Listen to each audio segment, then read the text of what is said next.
Bonjour à tous, on va passer à la partie B du problème 1 du devoir numéro 6. Juste un mot sur la représentation graphique de la fonction qui vous était demandée en fin de partie A. Euh, alors ce qui est important, c'est de faire apparaître toutes les choses qu'on vous a fait trouver jusqu'à présent, notamment bon, la limite en, en 0. C'est important de marquer que la fonction vaut 1 en 0. On vous a fait montrer que c'était dérivable, donc c'est important d'indiquer la tangente, la demi-tangente qui correspond en l'occurrence, donc une demi-tangente horizontale en 0. Et on vous a fait trouver le comportement quand f tend vers plus l'infini, donc c'est une limite finie égale à 0. Alors attention, n'appelez pas ça une branche infinie ou une branche parabolique ou n'importe quoi, je l'ai rencontré encore. Ces choses-là ont des définitions précises, hein. Donc il ne faut pas employer ces mots à tort et à travers.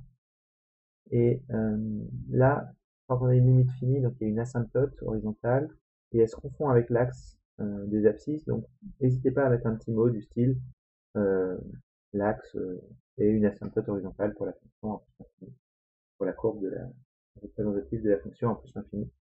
Voilà, pour bien signifier que vous avez pensé à suivre l'axe comme une asymptote. Alors ensuite, on vous demande de montrer, enfin, d'étudier une suite, et la première chose qu'on vous demande de montrer, c'est que les termes de la suite sont bien définis et sont tous positifs.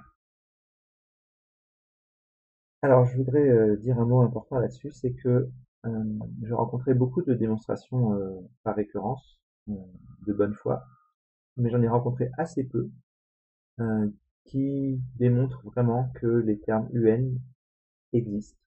Et ça, c'est en fait la partie être bien défini.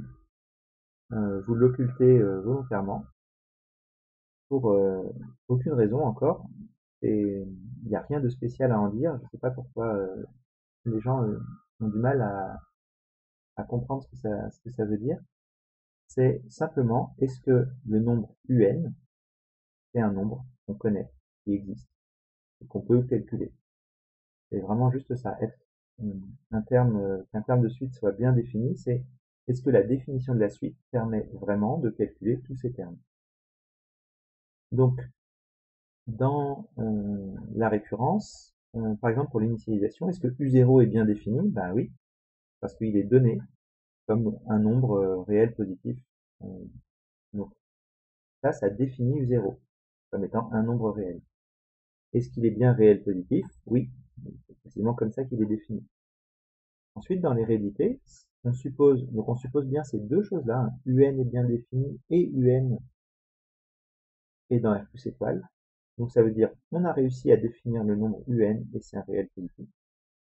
Est-ce que UN plus 1 est bien défini et est-ce que UN plus 1 est dans R plus étoile?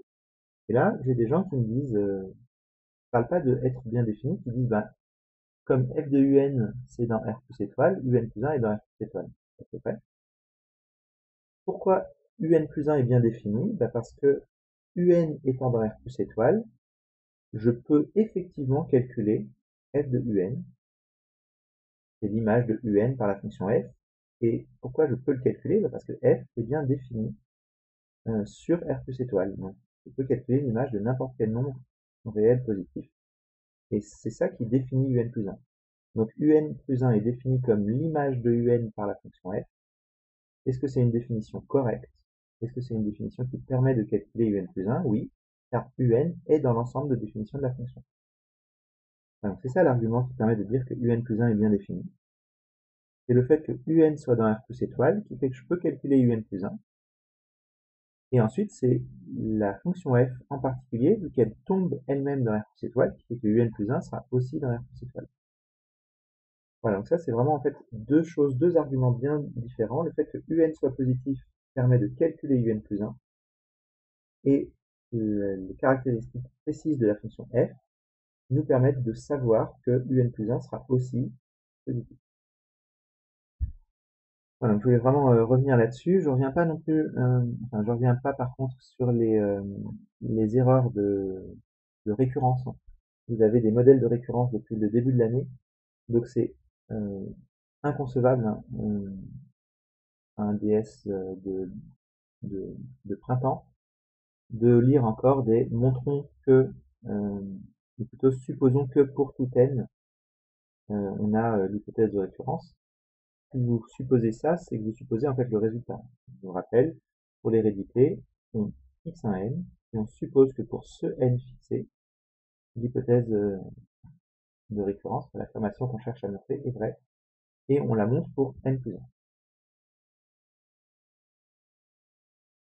Ensuite, on vous demande de majorer valeur absolue de f'. Donc, ça va simplement venir des résultats techniques précédents, notamment le fait qu'on ait un encadrement de f', là, ça doit vraiment vous pousser vers ça.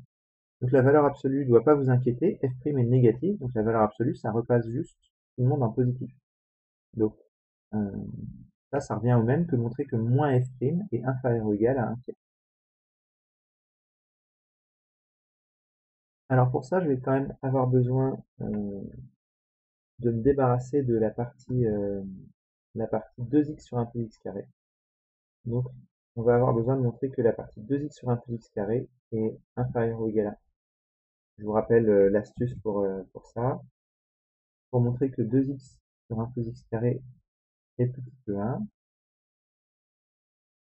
plusieurs techniques. Soit on fait une étude de fonction complète, ou la fonction à laquelle on retranche 1, et puis on regarde les valeurs que ça donne. Sinon, il y a aussi une astuce qui consiste à reconnaître une identité remarquable, c'est positif. Donc j'ai x carré plus 1 est supérieur à 2x. Et quand je divise par 1 plus x carré, j'ai 1 qui est supérieur ou égal à 2x sur 1 plus x carré. Parce que 1 plus x carré est bien positif, donc diviser par ça à gauche et à droite ne change pas le sens de l'inégalité, donc c'est une justification habituelle. Voilà, donc pour cette astuce qui permet de montrer que 2x sur 1 plus x carré est plus petit que 1, et donc que f' de x est supérieur ou égal à moins 1 tiers. Et donc, en valeur absolue de f' de x inférieur ou égal à 1 tiers, et par ailleurs minoré par 0, ce qui suffit à montrer ce qu'on veut.